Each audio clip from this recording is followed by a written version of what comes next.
Para o mato, um Guilherme do Mato, o pessoal achou ali, ó, uma tartaruga morta, a gente já tá podre. Aí ele tá levando pra lá pra deixar no meio da água. E às vezes ela morre, pessoal, por conta do plástico. Porque algumas espécies se alimentam de águas vivas. E plástico às vezes transparente, amarelo, se parece muito e ela acaba ingerindo, sendo que ele não é digerido e ela acaba que morre.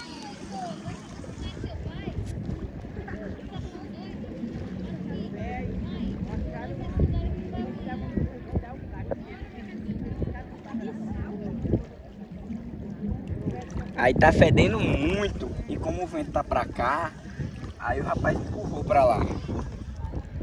Porque ela tava vindo de lá de baixo, ela tava fedendo muito pra cá e ele empurrou ali.